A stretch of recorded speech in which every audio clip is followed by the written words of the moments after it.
네가 대통령 각하세요. 문재인과 조국. 석 달 가까이.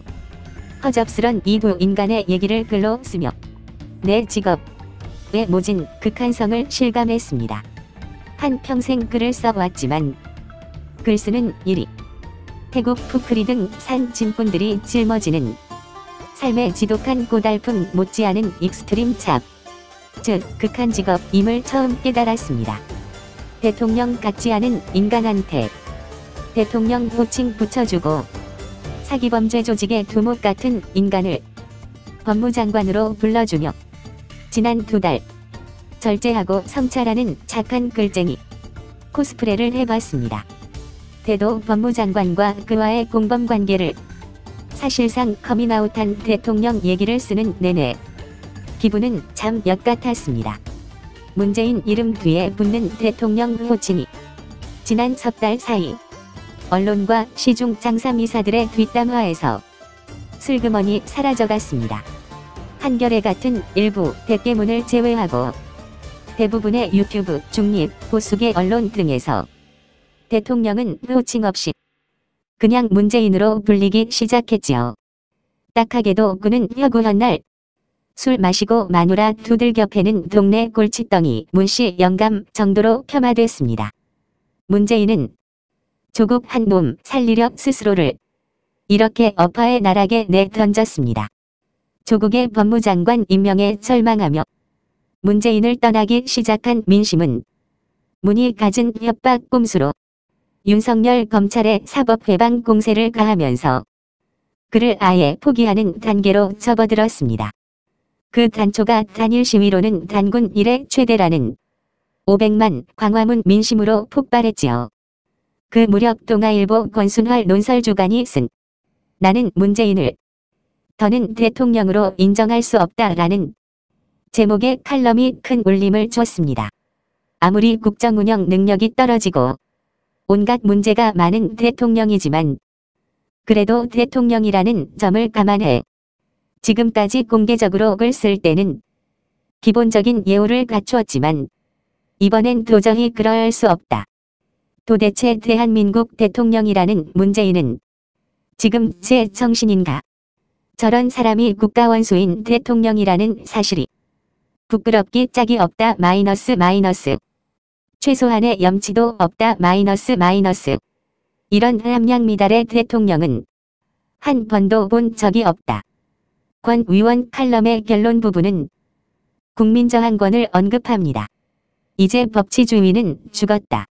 의식 있는 국민이라면 국민저항권을 발동하는 것도 심각하게 고려할 시점이 됐다. 적어도 현 정권이 야당 시절 박근혜의 정권을 무너뜨리기 위해 온갖 거짓말을 근거로 소리 높여 외쳤던 촛불혁명보다는 훨씬 권력에 대한 저항이 정당한 시점이라고 확신한다. 나는 문재인을 대통령으로 더는 인정할 수 없다. 조국 사퇴와 그의 정경심의 구속으로 문재인은 다시 한번 정치적 리더십과 도덕성에 치명적 내상을 입었습니다. 정경심 구속에 이어질 조국에 대한 검찰의 본격 조사, 그리고 광화문에서 다시 타오르기 시작한 하야 촛불을 보면서 문은 어떤 생각을 하고 있을까요? 아직도 지몬미 조국의 연락, 분통을 터뜨리고 있을까요? 배신자 윤석열을 향한 울분과 적개심에 어벤져스에 고뇌하는 빌랭 타너스처럼 씩씩대며 날밤을 새고 있을까요? 조국 이슈로 지난 몇 달 대한민국을 잿빛 세상으로 만들더니 이제는 검찰개혁과 공수처 문제로 나라를 또다시 분탕질하기 시작했습니다. 끊임없이 갈등을 유발해 편을 가르고 자기네 편의 배타적 결속력으로 국가 경영의 동력을 충전하는 문재인식 갈라치기 통치술이 이번에는 뜬금없는 검찰개혁과 공수처 고위공직자 수사처 문제를 소환해 냈습니다. 검찰개혁은 99%의 국민에겐 관심이 별로 없는 이슈입니다. 정치개혁, 사법개혁, 교육개혁, 재벌개혁, 노동개혁 같은 여러 개혁 이슈 중 하나일 뿐입니다. 헌데 문재인은 검찰개혁 안 하면 나라의 존립 근거가 무너진다는 식으로 여론을 오도하며 헌법에도 배치되고 세계에도 유례가 없는 옥상 옥 검찰인 공수처 신설을 밀어붙이고 있습니다. 문재인은 애초 조국을 법무장관에 앉히기 위한 당위적 근거로 검찰개혁 카드를 꺼냈었지요.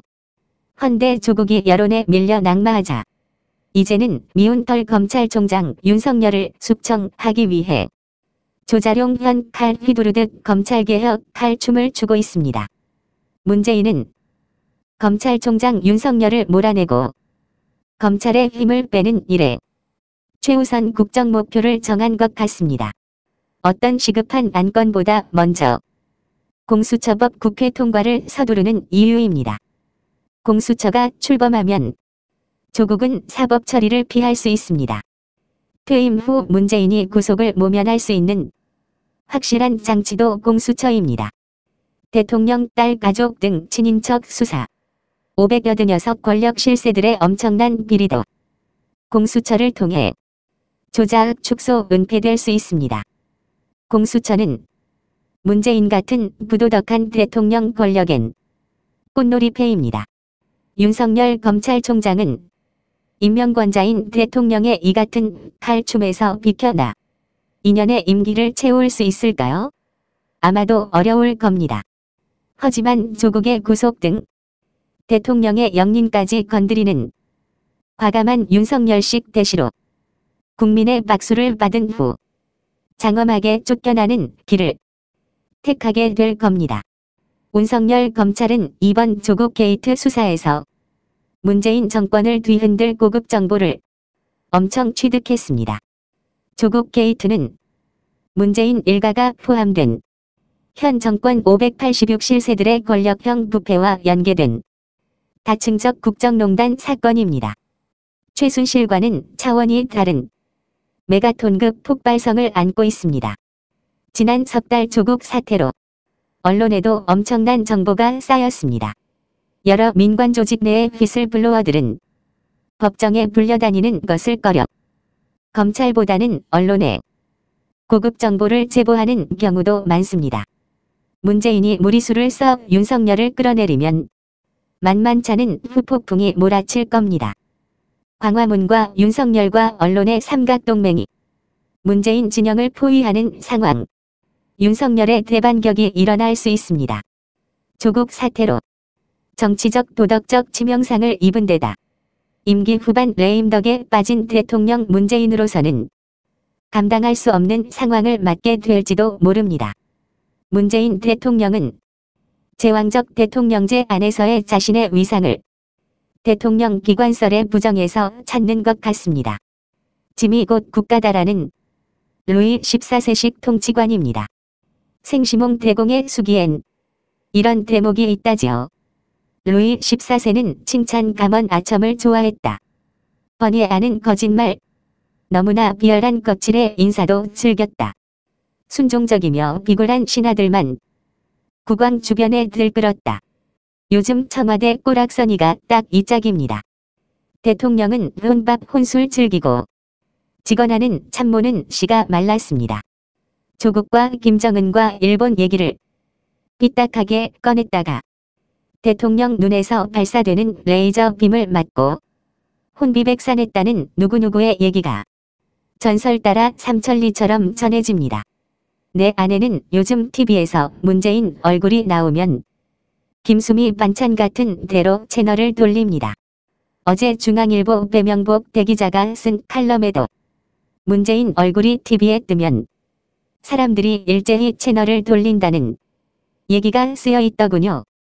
시중의 장사미사들로부터 이처럼 외면당하고 대통령 호칭까지 몰수당한 대통령.